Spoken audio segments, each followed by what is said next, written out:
Friends, good morning.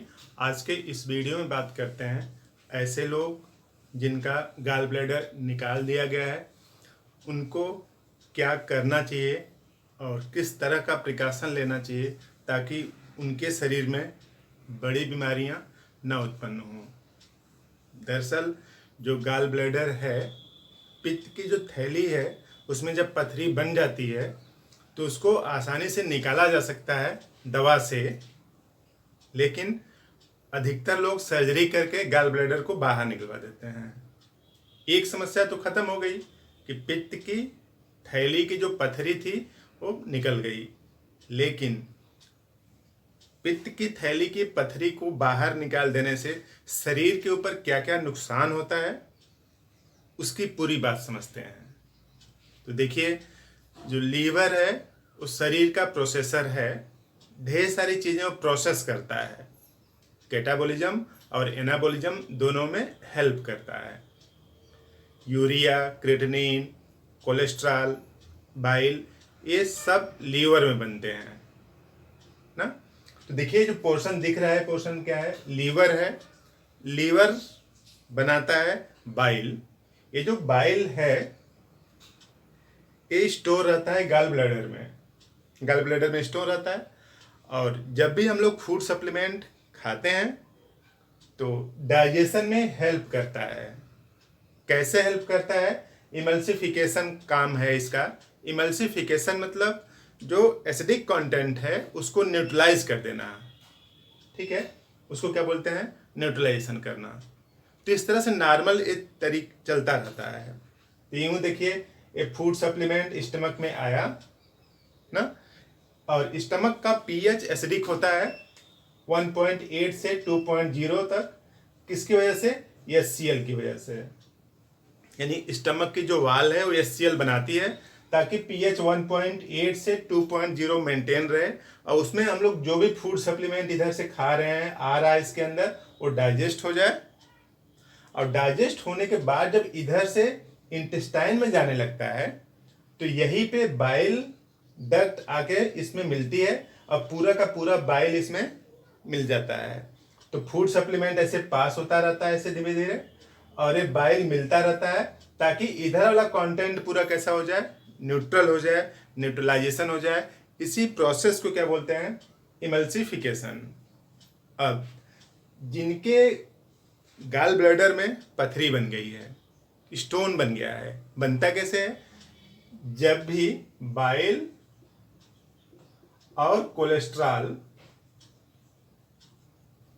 का ratio 1:25 से ज़्यादा या कम होगा, जब भी बाइल और कोलेस्ट्रॉल का रेशियो 1:25 से कम या ज़्यादा होगा, तो ये जो गाल ब्लैडर है इसमें स्टोन बनने लगेगा। और स्टोन बन जाता है तो पेन क्रिएट करेगा, नासिया, वोमिटिंग, इस तरह से कई सिम्टम्स आते हैं। तो रिमूव नहीं करवाना चाहिए, दवा से डिजॉल्व होके निकल जाता है। जिसको भी गाल ब्लैडर में स्टोन हो, बिना सर्जरी के 3 से 5 दिनों में इसको बाहर किया जा सकता है। और जिसको भी दिक्कत हो, आप वीडियो देख रहे हैं, जिसको भी नियर बाय में अगर किसी को दिक्कत हो तो आप मुझसे ज़रूर बात करवाएं, उसको हम दवा बताते हैं और उसका जो गाल ब्लैडर की जो पथरी है वो बाहर निकल जाएगी। फिलहाल अभी हम लोग बात करते हैं कि क्या नुकसान है अगर गाल ब्लैडर निकाल दिया जाए। अब अगर आपने गाल ब्लैडर निकाल दिया तो अब होगा क्या कि जितना भी यहाँ पे बाइल बनेगा इस लीवर में, थोड़ा थोड़ा जो भी बनता रहेगा वो डायरेक्टली इसमें आता रहेगा। जब डायरेक्टली इसमें आता रहेगा तो जब आप फूड सप्लीमेंट जब खाएंगे, हमेशा तो खाते नहीं फूड सप्लीमेंट, तो जब भी फूड सप्लीमेंट खाएंगे तो इधर वाला एसिडिक कंटेंट पूरा का पूरा न्यूट्रलाइज नहीं हो पाएगा। पूरा का पूरा मटेरियल फूड सप्लीमेंट न्यूट्रल नहीं हो पाएगा। न्यूट्रल नहीं हो पाएगा तो आगे का जो डाइजेशन है, जो इंटेस्टाइन में डाइजेशन और एब्जॉर्प्शन है, वो प्रभावित होगा, और वो प्रभावित होने से कई दिक्कतें क्रिएट होती हैं। अब इमेजिन के लिए इस तरह समझ लीजिए कि जो ब्लड है ना, उसमें 80% कंटेंट बेसिक है, मतलब एल्कलाइन है, और 20% एसिडिक है। यानी ब्लड का 80% भाग एल्कलाइन है, बेसिक है, और 20% भाग क्या है, एसिडिक है। अब कहेंगे कि ब्लड एक ही है, लिक्विड है, उसमें एसिडिक और बेसिक दोनों कंटेंट कैसे पाए जाते होंगे।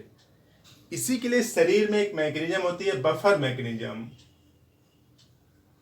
या इसको बोल सकते हैं बफरिंग मैकेनिज्म। इस बफरिंग मैकेनिज्म के थ्रू ब्लड में 80% कंटेंट बेसिक होते हैं और 20% क्या होते हैं, एसिडिक होते हैं। बफरिंग मैकेनिज्म क्या होती है, इसके लिए कभी और एक दूसरा वीडियो होगा, क्योंकि वीडियो बहुत बड़ा हो जाएगा।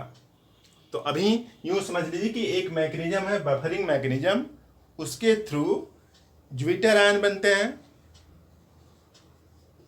ये सब साइंस के टर्म है, ज्विटर आयन बनते हैं। तो इसका जो कंटेंट है 80% एल्कलाइन होता है, 20% एसिडिक होता है। इस तरह से ब्लड रहता है। अनफॉर्चुनेटली अगर ये निकाल दिया गया है ना, जब निकाल दिया गया है तो जितना भी बाइल बनेगा डायरेक्टली इसमें आता रहेगा। जब भी फूड सप्लीमेंट आएगा इसमें, तो फूड सप्लीमेंट का पूरा न्यूट्रलाइजेशन नहीं हो पाएगा। और जब फूड सप्लीमेंट का पूरा न्यूट्रलाइजेशन नहीं होगा, तो आप समझ सकते हैं कि इधर जो कंटेंट आएगा वो कैसा रहेगा, एसिडिक रहेगा। मतलब पूरी बॉडी में एसिडिक मटेरियल, एसिडिक कंटेंट क्या होगा, बढ़ेगा।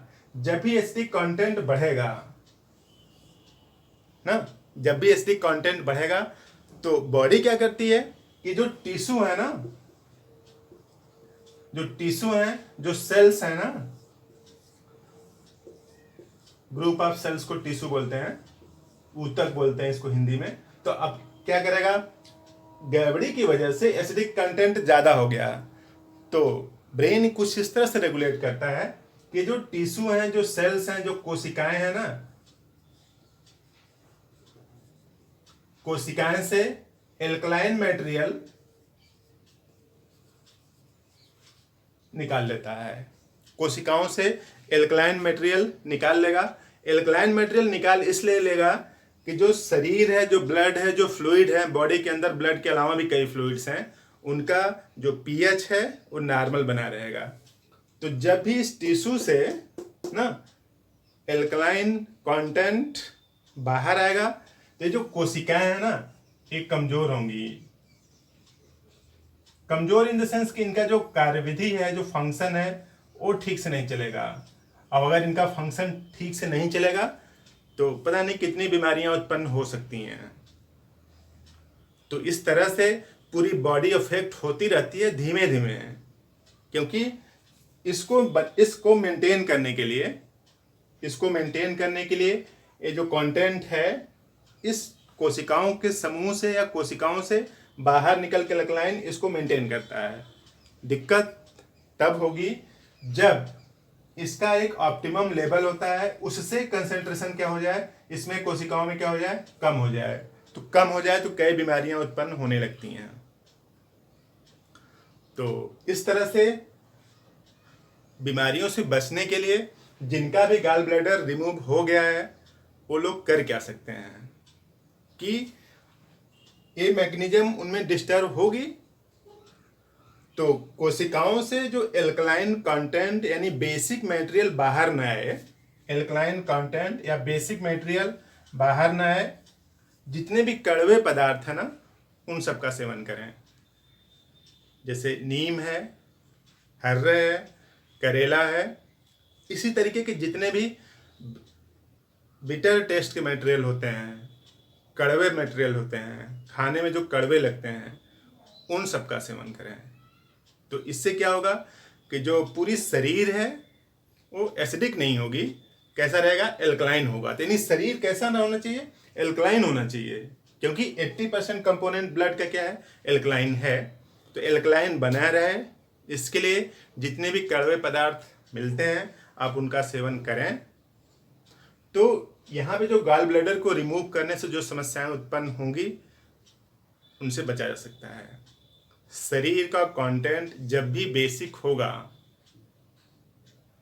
या बेसिक कंटेंट 20% से ज़्यादा होने लगेगा ब्लड की, अगर हम लोग बात करें तो अगर ये बढ़ेगा तो सीधी सी बात है ये क्या होगा, कम होगा। तो जब भी एसिडिक कंटेंट ब्लड में बढ़ेंगे तो कई बीमारियां उत्पन्न होंगी।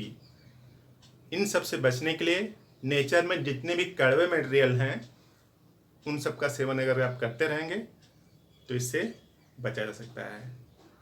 और इसको रिमूव नहीं करवाना चाहिए, गॉल ब्लैडर को दवा से निकल सकता है। आपके नियर बाय पड़ोस में जिसको भी गॉल ब्लैडर में समस्या हो, आप मेरे इस नंबर पे